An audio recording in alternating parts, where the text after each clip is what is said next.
Hey, what's up, everyone?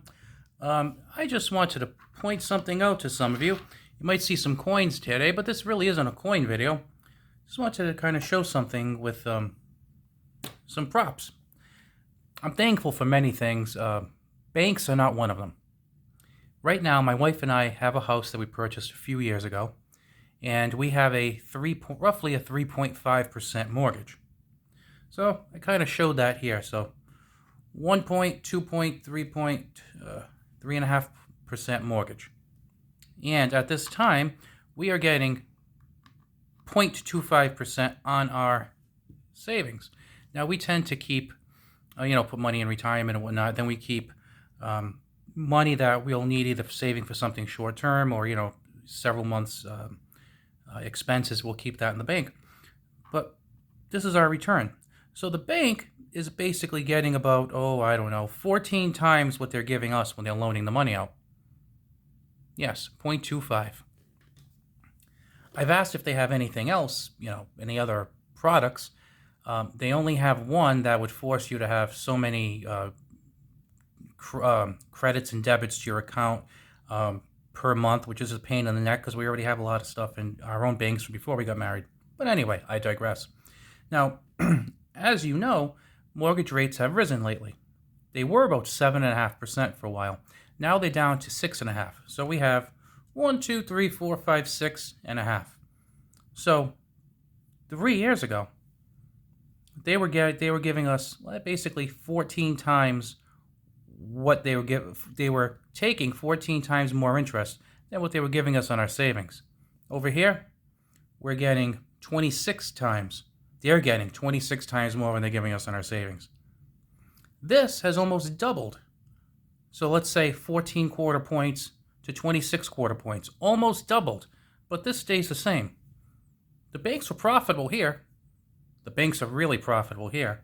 And don't forget, for a while, like I said, they were getting about 7.5%. Looks like the Fed, as of this video being made, is still raising interest rates. So a little while ago, they were getting 30 times what they were paying out for people's accounts versus 14 times what they're paying out in people's accounts. I was waiting around saying, what's going on? How come nobody is paying more in interest? Not even one bank is saying, hey, let's try and maybe even raise it to 0.5%, 1%, 1.25%. It's just not happening. Now you're seeing a little bit of an increase in certificates of deposit, but you want to tie your money up for 1%? I certainly don't. It's not worth it. So that kind of leads me to this. If you got some extra money that you're not going to need for a while, really look into this, because I know some people would say, precious metals aren't the best thing because you're not getting any interest on your money, or you're not getting a return on your money. Well, that's true. I mean, you could put your money in stocks and you can have a fantastic return and great dividends, or you can lose it all and the dividends get taken away. You don't know. Same thing with silver and gold. You could put your money in silver and gold and it'll go up and hopefully keep up with inflation. It could drop a bit. We don't know. But I do know one thing. I do know that if this is a harbinger of the future, no matter how much money you have in the bank, it's going to lose. Think about this. The Federal Reserve, their goal in life is to keep inflation at or around 2%. Okay? So at or around 2%. So let's just look at this for a little while. 2% inflation.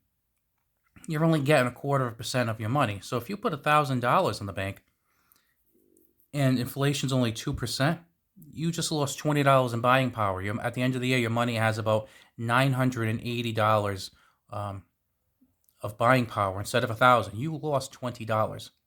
Now, look at your interest from that.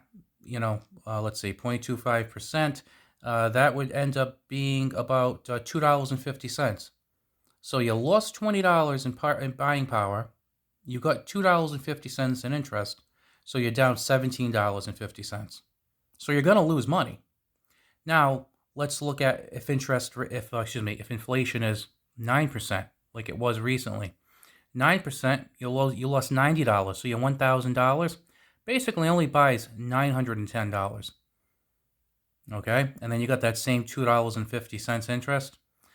So that means you're down the drain $87.50. Now, let me just preface this by saying I have no formal financial background of any sort. I'm just a guy who thinks and reads stuff. But you're absolutely losing money here. Absolutely.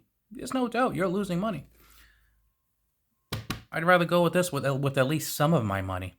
Now, I'm not saying, don't put money in stocks or don't put money in retirement or keep money in the bank for a rainy day, for on an emergency basis.